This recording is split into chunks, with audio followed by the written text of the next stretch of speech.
na úvod teda trénera hostí zhodnotenie zápasu. Zlatý Moravec.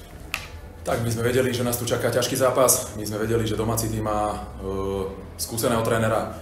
Vedeli sme o nejakých hráčoch, ako to vyskladalo vedenie domáceho týmu a my sme sa preto chceli zodpovedne pripraviť na tento zápas.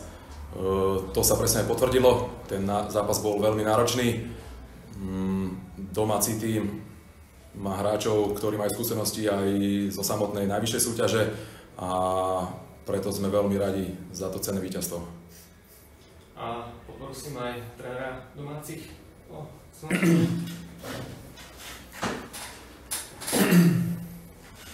Tak ja myslím, že sme dnes odohrali celkom solidný zápas. Sme boli, dá sa povedať, prvoligistovým vyrovnaným súperom a pre nás boli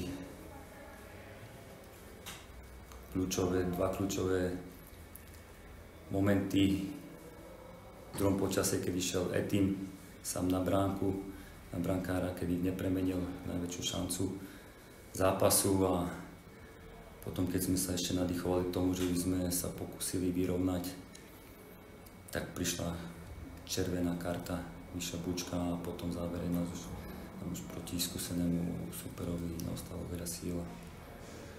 A myslím, že na úvod máme na čom stávať. Pán tréner domácich, ak to len viažem, ako ste spomínali, že v prvom polčase ste mali tú šancu, kedy ste mohli otvoriť skóre. Nakoniec sa to nepodarilo. Ľutujete ten prvý polčas, kedy ste boli naozaj vyrovnaný super. Nakoniec v tom druhom, možno aj po vašich chybách, ste inkasovali.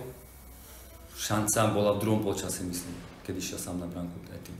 Boli aj v prvom, v prvom polčase boli také situácie, kedy sme to mohli vyriešiť lepšie, dostať sa do šance, ale tá najväčšia bola v druhom počase, keď išiel Etim a škoda, no, lebo super by to musel viacej otvoriť a proti útoku sme mohli byť nebezpečnejšie viacej. Ešte otázka na obidvoch trénerov, možno čo ste povedali chlapcom v šatni, lebo ten druhý polčas bol naozaj živší, viac šanci. A či ste aj vnímali tak, že zápas bol o tom prvom góle? Tak my sme chceli hlavne vstúpiť aktívnejšie do toho druhého polčasu ako v samotnom prvom polčase. Mali sme tam obrovskú šancu v 46. minúte, kedy vlastne Balaj zachytil tú stratenú loptu brankára. Tam sme to mohli otvoriť, to skóre samotné, ale potom paradoxne tam sme trošku prestali hrať v úvode prvého polčasu. Tam začali domáci trošku dominovať a hovorím, mali veľmi dobré prechodové fázy, hlavne cez tých krídelných hráčov, kde boli veľmi nebezpeční a s týmto sme mali trošku problém a hovorím, sme veľmi radi za to, že sme to zvládli.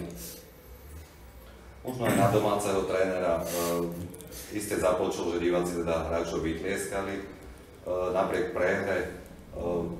Je nejaký veľký, vnímate ten potenciál zlepšenia, keďže ide o novo vytvorené mužstvo? Tak z minulého ročníka to ostali traja hráči. Mišo, Bučko, Kamil Káraš, ktorý hraje na inom poste a Samo Segeľa, ktorý ani v tretej lige, myslím, veľmi toho veľa neodohral, takže pre nich to je nová skúsenosť a dávame sa dokopy. Niektorí hráči prišli až behom týždňa, takže to bude trvať nejakú dobu, kým si to sadne. Porozumieme si, že čo chceme hrať jedno s druhým, takže ja myslím, že je na čom stávať aj. Ďalšia vec, ani v príprave sme nemali tak silného supera, my sme nemali ani druholigistu, lebo pre mňa sú Moravce prvoligové mužstvo a proste je to všetko rýchlejšie a tie presuny všetko, takže my musíme na tom pracovať. Pán tréner, hostia sa spýtam na Filipa Balaja, ktorý skoroval dnes, ako ste spokojní s jeho výkonom, keďže on už, ak sa nemýlim, skoroval v poslednej sezóne iba raz, tak dnes sa mu to podarilo hneď v prvom zápase, ako to hodnotíte? Tak ja si myslím, že odohral slušný zápas, že tam uhral veľa situácií v chrbtom bráne, nakoniec dal aj ten samotný prvý gól. Paradoxne mali ísť dole, ale na poslednú chvíľu som si to rozmyslel a som ho tam podržal a vďaka Bohu asi to tak malo byť. ste, tak povediať, aj z toho priebehu vďační za tieto 3 body? Nečakali ste, že u nováčika súťaže takto budete musieť bojovať o 3 body? Ako som už spomínal, ja som presne vedel, že toto bude strašne náročný zápas pre nás. Vedeli sme to my, vedela to kabína a ešte raz sme strašne vďační za tie 3 body, lebo boli extrémne náročné. A od mňa asi posledná otázka na trénera domácich. Napriek prehre idete do Pohronia, aká bude motivácia tam a čo poviete chlapcom v kabíne, ako sa namotivovať, naladiť na supera v ďalšom zápase?